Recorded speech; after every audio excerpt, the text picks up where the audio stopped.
से एक नई कहानी देखने के लिए स्टोरीलैंड चैनल को सब्सक्राइब करें और बेल आइकन दबाना ना भूलें। रईसपुर गांव में बहुत अमीर सास बहू थी, पर वो साथ ही दोनों बहुत ज़्यादा कंजूस भी थी। पूरा गांव उनकी इस आदत से परेशान था।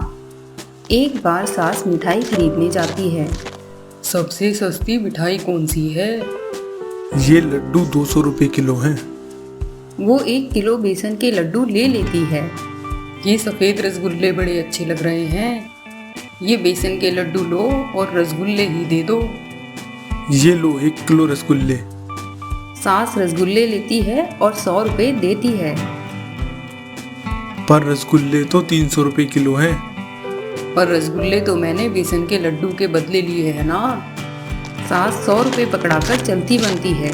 दूसरी ओर उसकी बहू घड़ी खरीदने जाती है। ये घड़ी कितने की है भाई साहब? 400 की। अरे ये तो खराब है, इसकी तो सुइयां छोटी बड़ी है। ये लो 20 रुपए और घर भिजवा देना। सुना है जग्गू सुनार के यहाँ बहुत अच्छे सोने के गहने आए हुए हैं। ठीक है, जाओ और ले आओ।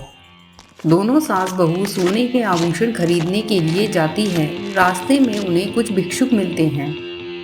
हे देवियों, कुछ दान करें। हमारे महागुरुजी पास के महादेव मंदिर में पधारे हैं। अरे निकलो यहाँ से, मांगते हुए शर्म नहीं आती। चलिए माँ जी, इन लोगों का तो रोज का काम है। रास्ते में नदी पार करते वक्त अचानक नदी में बहुत सारा पानी आ जाता है और दोनों सास बहू उसमें फंस जाती हैं। वो अपनी जान बचाने के लिए प्रार्थना करने लगती हैं। तभी दोनों देखती हैं कि वही भिक्षुक वहाँ से गुजर रहे होते हैं। हे प्रभु, आप मुझे बचा लो तो मैं अपने वजन के बराबर अनाज दान करूँगी। भिक्षु आते हैं और रस्सी फेंककर दोनों को बचाने लगते हैं। नदी में कुछ रास्ते आने के बाद, मैं तो बहुत मोटी हूँ, क्यों ना मैं अपनी दुबली बहू के बराबर अनाज दान करूँ। अगर मैं बच गई तो अपनी बहू के वजन के बराबर अनाज दान करूँगी। भिक्षु और ज़ोर से उसको खींचते हैं और जब वो बिल्कुल बाहर आने ही वाली होती है तो वह सोचती है, हे राम, इतना अनाज दान करना पड़ेगा। मैं अगली पूर्णिमा को दान करने आऊंगी। अब उसे दिन रात दान की ही चिंता लगी रहती। अगर मैं अपनी बहू को खाना पीना ही ना दूं तो उसका वजन कुछ कम हो जाएगा और मुझे कुछ कम अनाज दान करना पड़ेगा। वो ऐसा ही करती है और पूर्णिमा वाले दिन अपनी बहू के वजन के बराबर अनाज दान करती है। बहू का वजन पहले से कम होने के कारण उसे कम ही अनाज दान करना पड़ता है। वाह, मुझसे चालाक तो कोई है ही नहीं। ये लीजिए वजन बराबर का बक्सा। जब सास उसे खोलती है तो हैरान हो जाती है। इतना सारा सोना चांदी? हमारे महागुरु बहुत अमीर थे, पर जब से उन्होंने संन्यास लिया है तब से वो भिक्षा के रूप में ही अन्न लेते हैं और उतना ही अपना धन दान करते हैं। सास अपना सर पीट लेती है। महाराज अभी और कब तक हैं?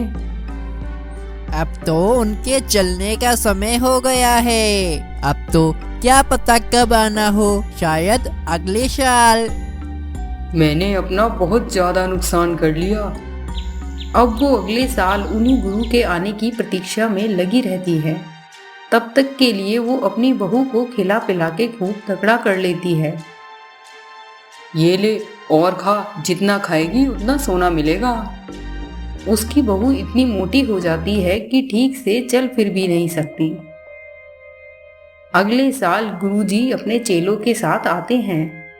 लीजिए महाराज, मैं अपनी बहू के वजन के बराबर का अन्न दान करने के लिए लाई हूँ।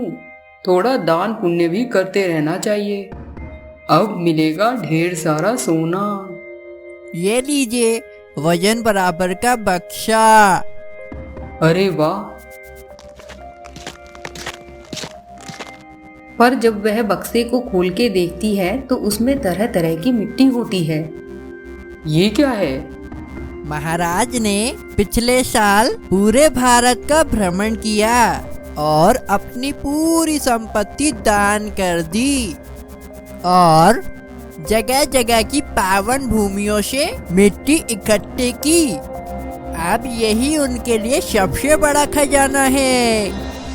इतनी पावन भूमियों के मिट्टी के अलावा तुम्हें क्या दे सकते हैं? इतना सुनकर सास सिर पकड़ लेती है। तभी भिक्षु और गांव वाले हंसने लगते हैं।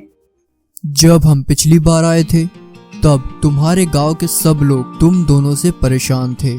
उन्होंने ही महात्मा जी से विनती की कि वो तुम दोनों को सबक सिखाए। मैं अपने लालची स्वभाव पर शर्मिंदा हूँ। मैंने अपने लालच के कारण अपनी बहू पर कितने अत्याचार किए। हम दोनों गांव के सभी लोगों से माफी मांगते हैं और भविष्य में ऐसा ना करने की कसम खाते हैं। हमें माफ कर दीजिए। जब तक वो साधु वहाँ रहते हैं वो दोनों उनकी पूरी सेवा करती हैं और पूरे गांव वालों के लिए एक महाभोज रखती है जिसमें वे ज़रूरतमंदों की मदद करती है और उनकी समस्या सुनती और उसको दूर करने की कोशिश करती। प्यारे दोस्तों, मैं हूँ आपकी सुपर सासू और मैं हूँ आपकी बेस्ट बहू। आपको हमारी स्टोरी अच्छी लगी तो हमारे चैनल को सब्सक्राइब करें और बेल आइकन को दबाएं जिससे हमारी लेटेस्ट स्टोरी की नोटिफिकेशन आपको सबसे पहले मिले।